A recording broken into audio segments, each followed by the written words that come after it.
The latest we have on the shocking incident that was captured on video in Taran in Punjab. Police beating up a young woman and her father. She'd gone to them with a complaint of sexual harassment. Just take a look at the video we are about to show you. There that is. This woman being manhandled by two policemen. The girl alleges she was sexually harassed by some truck drivers in that area. When her family confronted them, policemen nearby allegedly took the side of the trucker instead of the girl.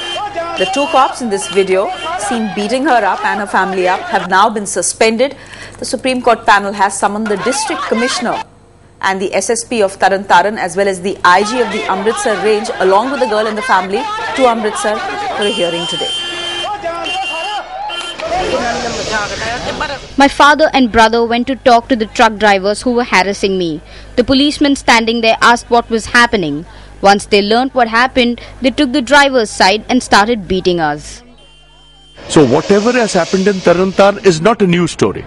These kind of occurrences are happening in every single district of Punjab. Today, instead of Bihar, where things are improving, it is Punjab, which is at number one. There is no law and order, there is no justice, and nobody can sleep in peace.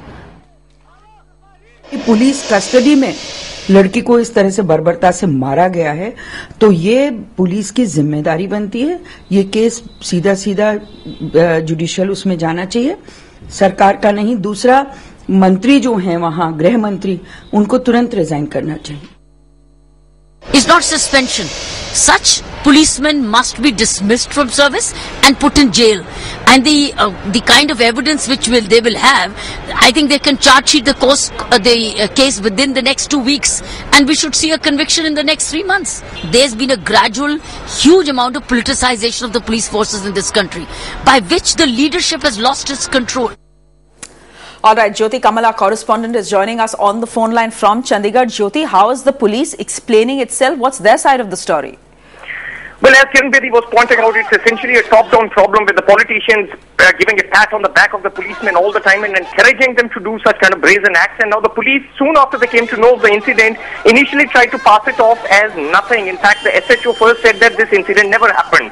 And thereafter, the SSP got into a reactive mode and said that 4 policemen have been suspended. And thereafter, the IG said that none has been suspended. And in fact, 2 have been sent to the police line. And only after that, the Deputy Chief Minister said that 2 policemen have actually been suspended, and the SP is going to be inquiring into the matter. But even as all this was being said, the police started saying that it was the girl and her family that attacked the policemen.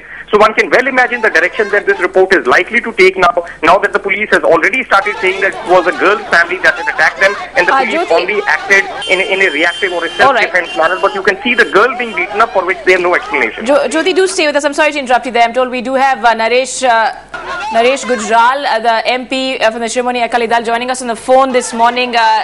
Thanks for speaking to us. Your first reactions, because this video is certainly quite chilling and speaks for itself.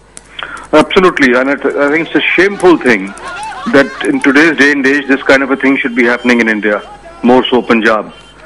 We are going to take the strictest possible action. But on a macro level, the problem is this police insensitivity all over the country, which basically stems from the fact that our police training is inadequate. We need to address this issue, and as far as this incident is concerned, we will get to the bottom of the thing. If needed, we will call for a civilian inquiry, but these errant police officers will not be spared. Mr. Gujral, what has happened so far is that 2 policemen who we can see in the video that we are playing out on CNN IBN have been suspended. But it's very clear if you look a little further that there were more than 10 policemen there. Is just a suspension enough? I mean, they've not even been dismissed from service, and there is all the proof out there. No, please don't jump the gun. How can you dismiss somebody without an inquiry? There is a law of the country. You first suspend a person, then you hold an inquiry, and only then can you dismiss.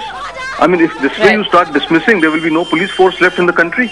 No, fair enough. You're saying wait for that inquiry, but at the same time, what you're pointing out at a macro level, you're saying this is just reflective of a bigger issue we face. Now, is that something that your government will be taking forward, your party as well? And I don't think it's just limited to Punjab at all. Absolutely. And one thing I want to make very, very clear, no politician would be allowed to interfere. And I think also this is a little bit exaggerated, that a politician is always behind a policeman who behaves in this fashion. A politician needs the votes of his people. He is never going to support a policeman who's brutal. All right, Mr. Gujral, thanks very much for joining us. You're saying you'll ensure that the girl gets justice, that those who are responsible for the pictures you just saw on your screens are punished. There's more on that story on our website, ibnlive.com. In fact, if you want to comment on it, do so there as well. Right, so